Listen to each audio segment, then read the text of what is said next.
সাথে ক্লাস ঘর ভরা গল্পের ঝড়। আমরা ক্লাস 10-এর লেসন 6 পড়ব আজকে। টেক্সট বুক পড়ার সাথে সাথে আমাদেরকে অবশ্যই ধ্যান দিতে হবে রিডিং স্কিলের উপর। রিডিং স্কিল যেখানে ওয়ার্ড, সেন্টেন্স অ্যান্ড গ্রামার একসাথে হয়েছে এবং একটা মিনিং সেটাকে বোঝা, তবেই কিন্তু রিডিংয়ের আসল যে মজা সেটা পাওয়া যাবে।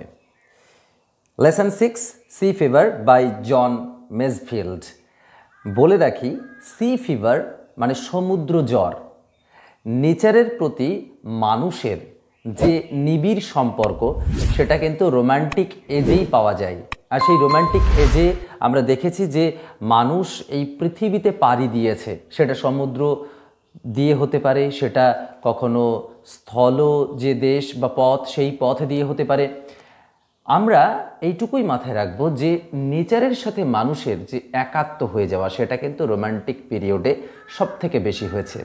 আর এই কবিতা একটা মানুষের সেই নেচারের ডাকে বা প্রকৃতির ডাকে তার সাথে এক হয়ে যাওয়া বা তার ডাকে নিজেকে একদম উজাড় করে দেওয়া, এটাই কিন্তু ফুটে উঠেছে। আমরা একটা জিপসি লাইফ, যেটাকে ভ্যাগাবান্ড লাইফ বলে, তো যাযাবর জীবন, আমাদের চারিপাশে যে যাযাবর দেখতে পাই সেই যাযাবরগুলো কিন্তু এই প্রকৃতির কাছাকাছিই থাকতে ভালোবাসে, তাই ওদের জীবনটাকে কিন্তু আমরা অবহেলা করতে পারি না। জন মেজফিল্ড ইনি একজন মানে চিলড্রেন লিটারেচারের জন্য বিখ্যাত পোয়েট লরেট ছিলেন ইংল্যান্ডের। 1930 থেকে তার মৃত্যু পর্যন্ত। ওকে, আমরা আর দেরি না করে চলো শুরু করি কবিতাটি। I must go down to the seas again.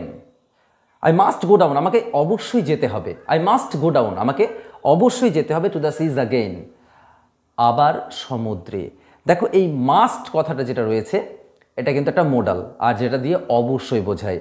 আর এই মাস্টের পরে মানে মোডালের পরে সবসময় ভার্বের প্রেজেন্ট ফর্ম বসে, তাই বলা হয়েছে আই মাস্ট গো ডাউন, আমি অবশ্যই আমাকে যেতে হবে টু দ্য সিজ আগেইন, আবার।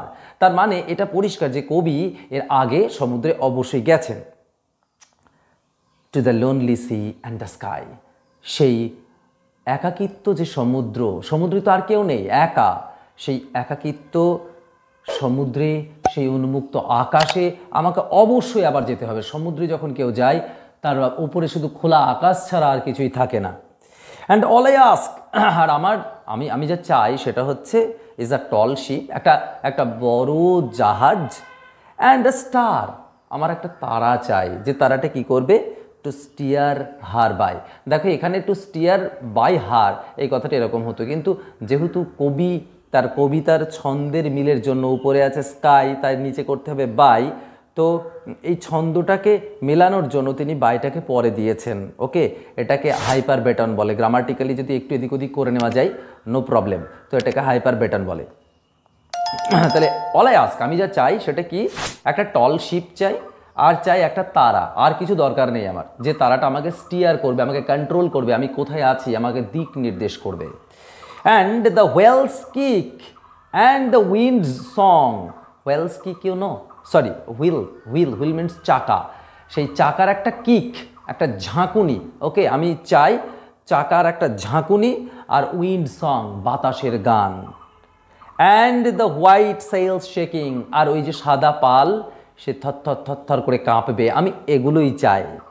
And a grey mist, আমার সামনে থাকবে ধূসর রঙের কুয়াশা, অন দ্য সিজ ফেস, ওই সমুদ্রের মুখে, অর্থাৎ সমুদ্রের সামনে ধূসর রঙের কুয়াশা থাকবে। And a grey dawn breaking, আর ভোরবেলা, সেই ডন মানে ভোরবেলা, সেই ভোরটা কেমন, গ্রে ধূসর রঙের, বিকজ কুয়াশাচ্ছন্ন তো চারিদিকটা। ওকে, তাহলে ফার্স্ট স্ট্যান্জা যেটা বোঝা গেল, কবি সমুদ্রে পাড়ি দিতে আবার চান, আর তিনি চান তার একটা নির্জন সমুদ্র, একটা খোলা আকাশ, আর উনি যা চান সেটা হচ্ছে একটা টল শিপ আর একটা তারা, আর কিছু না। উনি সেই জিনিসটা চান যেখানে চাকা ঝাঁকুনি দেবে, বাতাস গান গাইবে, আর ওই সাদা যে পালতোলা নৌকার যে পাল সেটা থরথর করে কাঁপবে, আর সামনে উনি দেখবেন কি না, গ্রে মিস্ট।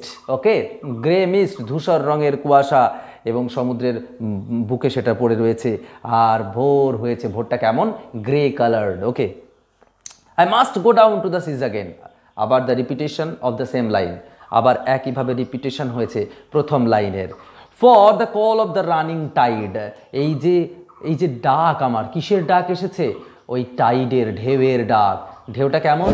রানিং, এটা প্রেজেন্ট পার্টিসিপল, রানিং টাইড। ওকে, আর ছন্দের মিলগুলো দেখে যেও, আগেটা দেখো স্কাই বাই, পরেটা শেকিং, ব্রেকিং, এগুলো ছন্দের মিল বলা হয় এগুলোকে, এ এ বি বি ছন্দে লেখা হয়েছে।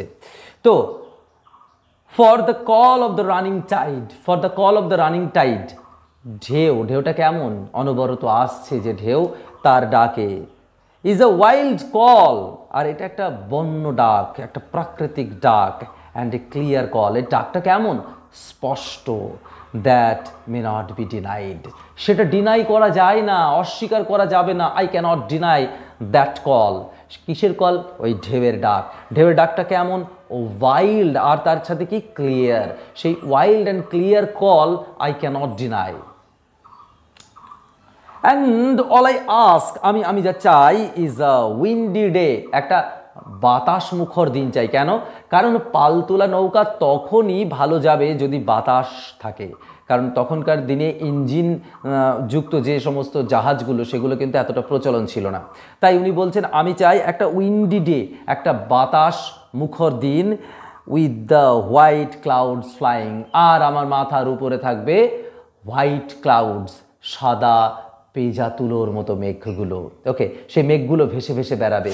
অর্থাৎ তিনি চাচ্ছেন ক্লিয়ার ওয়েদার, যাতে তার রাস্তায় অর্থাৎ সমুদ্র ভ্রমণে যেন কোনো বিপদ না আসে। And all I ask is a wind day with the white clouds flying and the flung spray and blown spume. দেখো, সমুদ্রে যখন কেউ যায় আর কি, সেখানে দেখা যায় জলের সাথে বাতাসের ঝটকানিতে বডি স্প্রে করলে যেরকম জল ছিটকে ছিটকে যায়, মানে বডি স্প্রে যেমন ছিটকে যায়, ঠিক সেরকমভাবে জলও ছিটকে ছিটকে যায়। তো স্প্রে অর্থাৎ জলের স্প্রে, আর ওই ঢেউয়ের যে ফেনা, সেই ফেনাগুলো আমি চাই, আর মানে সেইগুলো আমি পেতে চাই। And the sea girls crying, আমার মাথার উপরে ওই শঙ্খচিল, সে শুধু চিৎকার করবে। পাখিরা খুব একটা বেশি সমুদ্রে যায় না, কয়েকটা পাখি ছাড়া। তো শঙ্খচিল হচ্ছে সেই রকম একটা সামুদ্রিক পাখি যে সমুদ্রে ওই একদম মাঝ সমুদ্র পর্যন্ত চলে যেতে পারে। তো আমি কি চাই? দ্য ফ্লাং স্প্রে, ওই জলের যে স্প্রে, আর ব্লোন স্পিউম, সমুদ্রের ঢেউয়ের ফেনা, জলের ফেনা। আবার দেখো রিপিটেশন হয়েছে ওই লাইনটা, I must go down to the seas again, আমি আর একবার সমুদ্রে যেতে চাই। To the fragrant gypsy life, আমি চাই ওই রকম একটা যাযাবরের জীবন, যার কোনো স্বপ্ন থাকবে না, সে প্রতিদিন বাঁচবে। Okay, to the gull's way and the whale's way, এই gull's way and whale's way, এটা একটা ফিগার্স অফ স্পিচ, এটাকে বলা হয় কেনিং। কেনিংটা কী জিনিস? কেনিং হচ্ছে যখন একটা ফ্রেজ বা কম্পাউন্ড ফ্রেজ একটা জিনিস বোঝাতে গিয়ে সেই ফ্রেজটাকে ইউজ করা হবে। যেমন দেখো, গার্লস ওয়ে বা হোয়েলস ওয়ে, এই হোয়েলস ওয়ে তিমির রাস্তা কোনটা, আর এই সিগাল শঙ্খচিলের রাস্তা কোনটা? সমুদ্রই হচ্ছে ওই তিমির পথ। তো এটাকে এই গার্লস ওয়ে বা হোয়েলস ওয়ে অ্যাকচুয়ালি কি সিকে বোঝানো হচ্ছে, সমুদ্রকে বোঝানো হচ্ছে। তো এটা একটা আর্ট, ঠিক আছে? কবিরা সাধারণত অলংকার ব্যবহার করে থাকে, তো এটা একটা অলংকার, হ্যাঁ, যেটাকে বলা হয় ফিগার্স অফ স্পিচ। তাহলে কেনিং বললাম, হ্যাঁ, মনে রাখবে কেনিং। তাহলে সমুদ্রকে বোঝানোর জন্য কি বলা হলো? গার্লস ওয়ে বা হোয়েলস ওয়ে। হোয়ার, আমি যেতে চাই সেই সমুদ্রের, মানে সমুদ্রে যেখানে the winds like a whetted knife, ছুরি তীব্রভাবে ছুরির মতো তীব্র আঘাত হানবে। কে? বাতাস তীব্রভাবে ছুরির মতো আঘাত হানবে। And all I ask is a merry yarn from a লাফিং ফেলো রোভার, আমি চাই আমার সঙ্গে একজন ফেলো রোভার থাকবে, আমার সঙ্গে একজন সেইলার থাকবে। ফেলো আমার মানে সঙ্গী, আমাকে সবসময় ফলো করবে, এরকম একজন সেইলার অর্থাৎ নাবিক, সে আমার সঙ্গে থাকবে। সেই নাবিক কি করবে? আমাকে নিয়ে মজার মজার গল্প শোনাবে, আমাকে আনন্দের গল্প শোনাবে, সেই গল্পটা আমি শুনতে চাই। ওকে, অ্যান্ড কোয়াইট স্লিপ, আর এরপরে আমি চাই শান্ত একটা ঘুম, অ্যান্ড এ সুইট ড্রিম, একটা মিষ্টি স্বপ্ন। when the long treks over, যখন এই লম্বা সফরটা শেষ হয়ে যাবে, আমি একটা নিশ্চিন্তের ঘুম, এবং একটা সুন্দর স্বপ্ন দেখতে চাই। দেখো এখানে কিছু মানে অবশ্যই তোমরা মাথায় রেখে দিও, যেমন স্টিয়ার মানে কন্ট্রোল হয়ে যাওয়া, মানে নিয়ন্ত্রণ করা। আর নেক্সট হয়েছে যেটা স্পিউম, ফ্যানা। তারপরে ডন মানে হচ্ছে ভোরবেলা, তোমরা নিশ্চয়ই জানো এটা। তারপরে ডিনাই মানে অস্বীকার করা। শেকিং মানে তোমরা জানো, শেকিং হচ্ছে থরথর করে কাঁপা। আর এখানে ওয়েটেড নাইফ মানে যে ছুরিটা ধারালো ছুরি, ওয়েটেড। আর ইয়ার্ন মানে একটা মজার কাহিনী বা গল্প। ফেলোর ওভার মানে সঙ্গী, কি সঙ্গী না, নাবিক সঙ্গী যাকে বলা হয়। তো এইগুলো অবশ্যই জানবে। ট্রিক মানে এখানে হচ্ছে জার্নিটা যখন শেষ হয়ে যাবে। এই হচ্ছে সমস্ত কবিতাটা, সি ফিভার। অবশ্যই তোমরা বাড়িতে ভালো করে পড়বে এবং মানেগুলোকে বারবার বোঝার চেষ্টা করবে, ওকে। আর একটা লাইন রিপিট আছে। রিপিটটা কেন আছে জানো?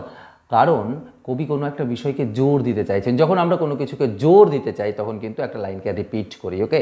সো এই রিপিটেশনটা সেই কারণে, টু স্ট্রেস, ওকে। আচ্ছা, বেশ, আশা করছি তোমরা কবিতাটা বুঝতে পেরেছো। জুড়ে থাকার জন্য ধন্যবাদ। পরবর্তী লেসন, পরবর্তী কোনো এক ভিডিওতে।